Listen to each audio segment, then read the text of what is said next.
जय Shri Krishna friends, welcome to Harimukund. आइए आज श्रीमद् भागवत पुराण के तीसरे स्कंद का 26वां अध्याय शुरू करते हैं।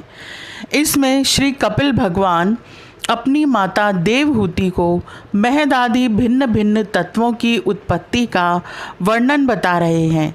श्री भगवान ने कहा, माता जी, अब मैं तुम्हें प्रकृति आदि सब तत्वों के अलग अलग लक्षण बतलाता हूँ। इन्हें जानकर मनुष्य प्रकृति के गुणों से मुक्त हो जाता है। आत्मदर्शन रूप ज्ञान ही पुरुष के मोक्ष का कारण है और वही उसकी अहंकार रूप हृदय ग्रंथि का छेदन करने वाला है, ऐसा पंडित जन कहते हैं। उस ज्ञान का मैं तुम्हारे आगे वर्णन करता हूँ। यह सारा जगत जिससे व्याप्त होकर प्रकाशित होता है, वह आत्मा ही पुरुष है।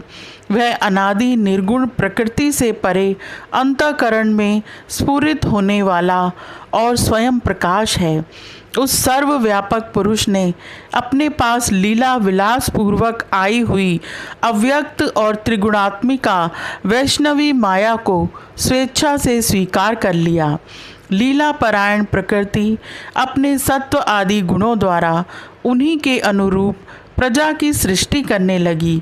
यह देख पुरुष ज्ञान को आच्छादित करने वाली उसकी आवरण शक्ति से मोहित हो गया, अपने स्वरूप को भूल गया।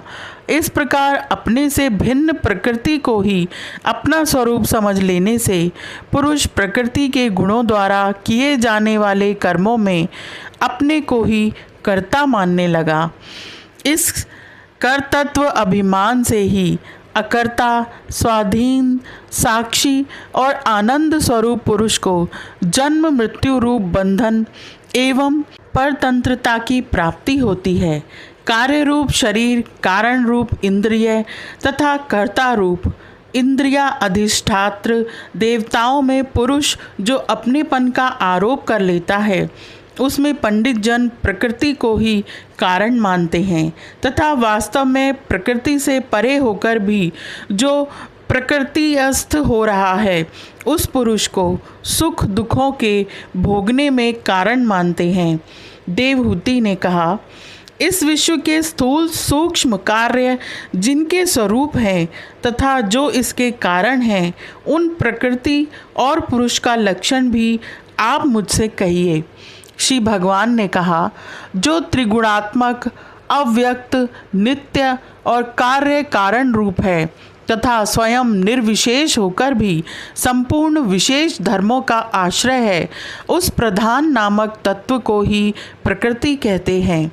5 महाभूत, 5 तन्मात्रा, 4 अंतःकरण और 10 इंद्रिय, इन 24 तत्वों के समूह को विद्वान लोग प्रकृति का कार्य मानते हैं। पृथ्वी, जल, तेज, वायु और आकाश, ये 5 महाभूत हैं। गंध, रस, रूप, स्पर्श और शब्द, ये 5 तन्मात्र माने गए हैं। श्रोत्र, त्वचा, चक्षु, रसना, नासिका, वाक, पाणी, पाद, उपस्थ और पायु, ये 10 इंद्रियां हैं। मन, बुद्धि, चित्त और अहंकार, इन 4 के रूप में एक ही अंतःकरण अपनी संकल्प, निश्चय, चिंता और अभिमान रूपा 4 प्रकार की वृत्तियों से लक्षित होता है। इस प्रकार तत्वज्ञानी पुरुषों ने सगुण ब्रह्म के सन्निवेश स्थान इन 24 तत्वों की संख्या बतलाई है। इनके सिवा जो काल है वह 25वां तत्व है।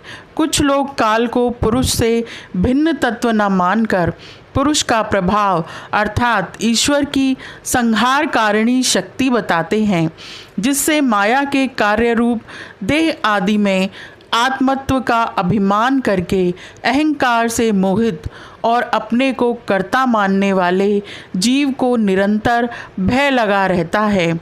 जिनकी प्रेरणा से गुणों की साम्यावस्था रूप निर्विशेष प्रकृति में गति उत्पन्न होती है, वास्तव में वे पुरुष रूप भगवान ही काल कहे जाते हैं। इस प्रकार जो अपनी माया के द्वारा सब प्राणियों के भीतर जीव रूप से और बाहर काल रूप से व्याप्त है, वे भगवान ही 25वें तत्व हैं। जब परम पुरुष परमात्मा ने जीवों के अदृष्टवश शोभ को प्राप्त हुई संपूर्ण जीवों की उत्पत्ति स्थान रूपा अपनी माया में चिच्छ शक्ति रूप स्थापित किया, तो उसे तेजोमय महतत्व उत्पन्न हुआ। लय विक्षेप आदि रहित तथा जगत के अंकुर रूप इस महतत्व ने अपने में स्थित विश्व को प्रकट करने के लिए अपने स्वरूप को आच्छादित करने वाले प्रलयकालीन अंधकार को अपने ही तेज से पी लिया। जो सत्व गुण में स्वच्छ शांत और भगवान की उपलब्धि का स्थान रूप चित्त है, वही महतत्व है और उसी को वासुदेव कहते हैं। जिस प्रकार पृथ्वी आदि अन्य पदार्थों के संसर्ग से पूर्व जल अपनी स्वाभाविक अवस्था में अत्यंत स्वच्छ, विकार शून्य एवं शांत होता है, उसी प्रकार अपनी स्वाभाविकी अवस्था की दृष्टि से स्वच्छत्व, अविकारित्व और शांतत्व ही वृत्तियों सहित चित्त का लक्षण कहा गया है। तदंतर भगवान की चित्त शक्ति से उत्पन्न हुए महतत्व के विकृत होने पर उससे क्रिया शक्ति प्रधान अहंकार उत्पन्न हुआ। वह वैकारिक तेजस और तामस भेद से 3 प्रकार का है। उसी से क्रमशः मन, इंद्रियों और पंच महाभूतों की उत्पत्ति हुई। इस भूत, इंद्रिय और मन रूप अहंकार को ही पंडित जन साक्षात संकर्षण नामक सहस्र सिर वाले अनंत देव कहते हैं। इस अहंकार का देवता रूप से कर्तृत्व, इंद्रिय रूप से करणत्व और पंचभूत रूप से कार्यत्व लक्षण है तथा सत्व आदि गुणों के संबंध से शांतत्व, घोरत्व और मूढ़त्व भी इसी के लक्षण हैं। उपयुक्त 3 प्रकार के अहंकार में से वैकारिक अहंकार के विकृत होने पर उससे मन हुआ, जिसके संकल्प विकल्पों से कामनाओं की उत्पत्ति हुई।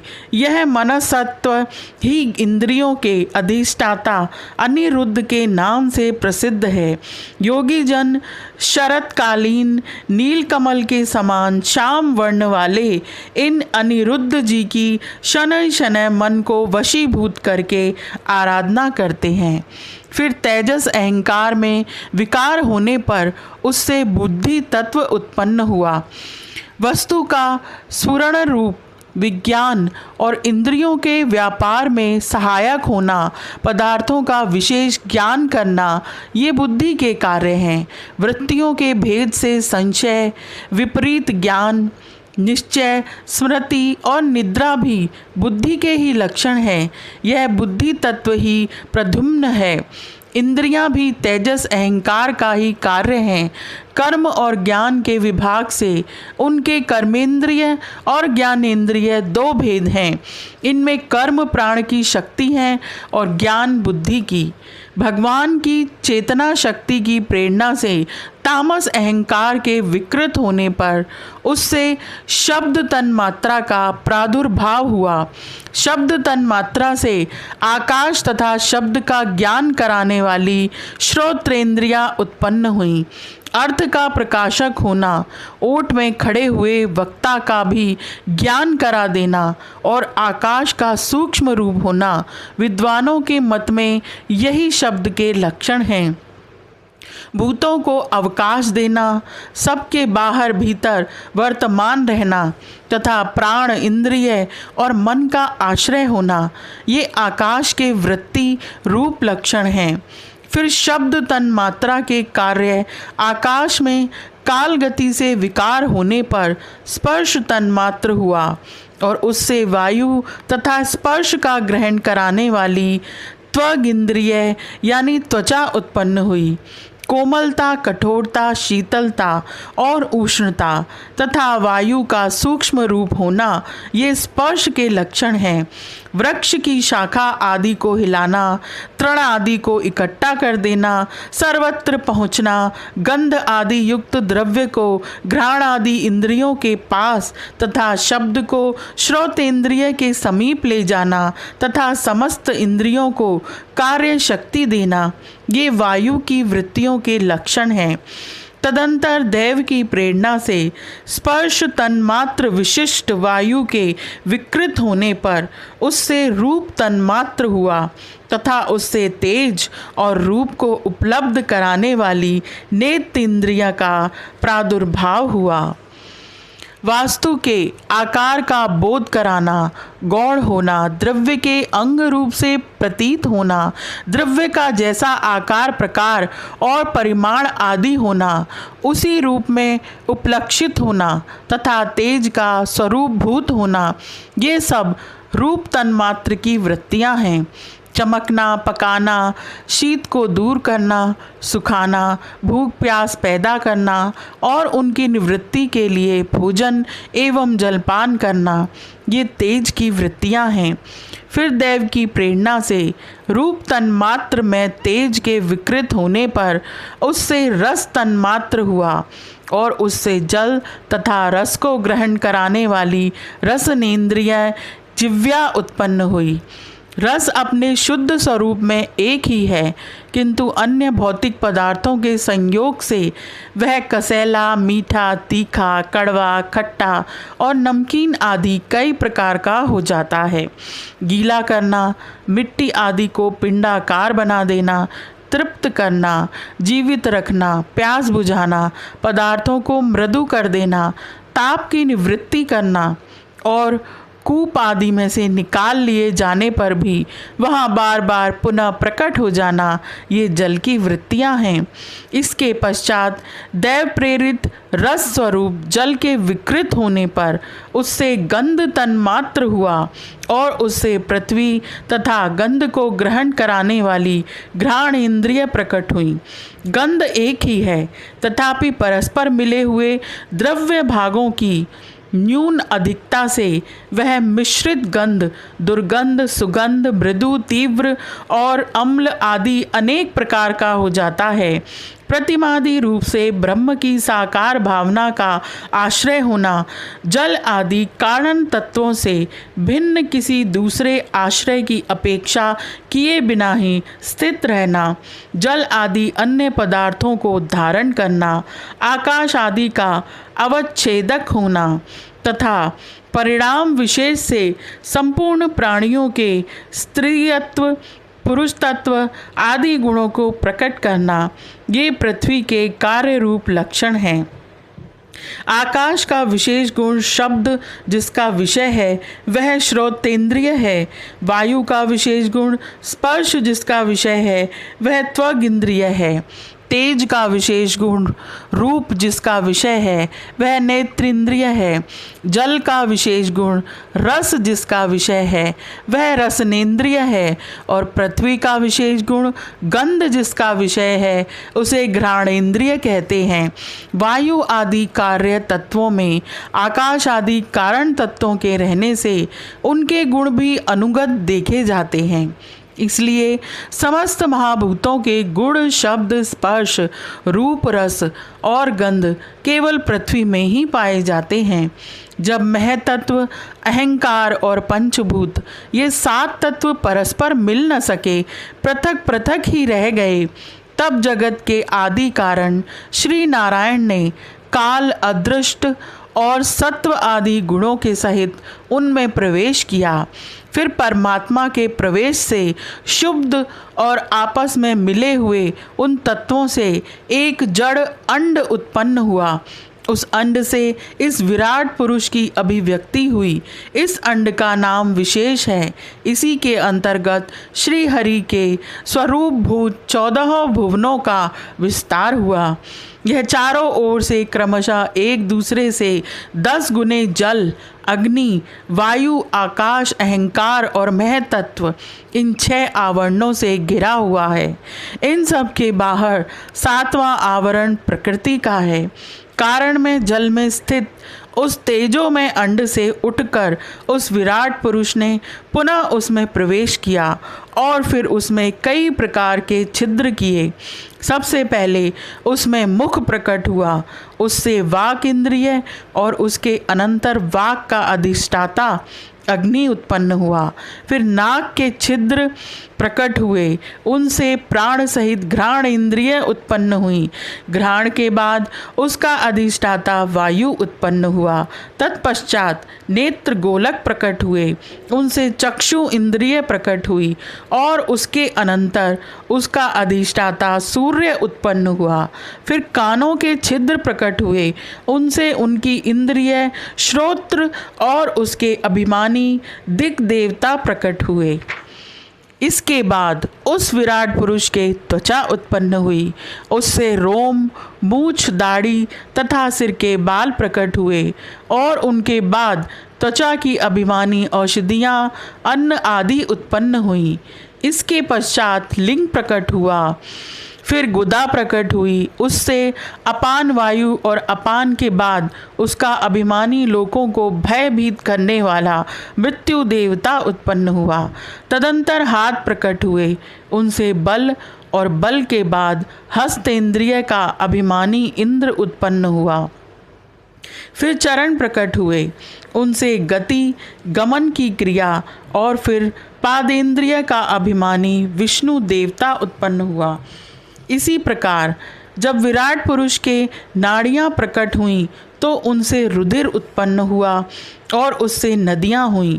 फिर उसके उदर प्रकट हुआ, उससे क्षुधा पिपासा की अभिव्यक्ति हुई और फिर उदर का अभिमानी समुद्र देवता उत्पन्न हुआ। तत्पश्चात उसके हृदय प्रकट हुआ, हृदय से मन का प्राकट्य हुआ, मन के बाद उसका अभिमानी देवता चंद्रमा हुआ। फिर हृदय से ही बुद्धि और उसके बाद उसका अभिमानी ब्रह्मा हुआ। तत्पश्चात अहंकार और उसके अनंतर उसका अभिमानी रुद्र देवता उत्पन्न हुआ। इसके बाद चित्त और उसका अभिमानी क्षेत्रज्ञ प्रकट हुआ। जब ये क्षेत्रज्ञ के अतिरिक्त सारे देवता उत्पन्न होकर भी विराट पुरुष को उठाने में असमर्थ रहे तो उसे उठाने के लिए क्रमशः फिर अपने अपने उत्पत्ति स्थानों में प्रविष्ट होने लगे। अग्नि ने वाणी के साथ मुख में प्रवेश किया, परंतु इससे विराट पुरुष न उठा। वायु ने घ्राण इंद्रिय के सहित नासा छिद्रों में प्रवेश किया, फिर भी विराट पुरुष न उठा।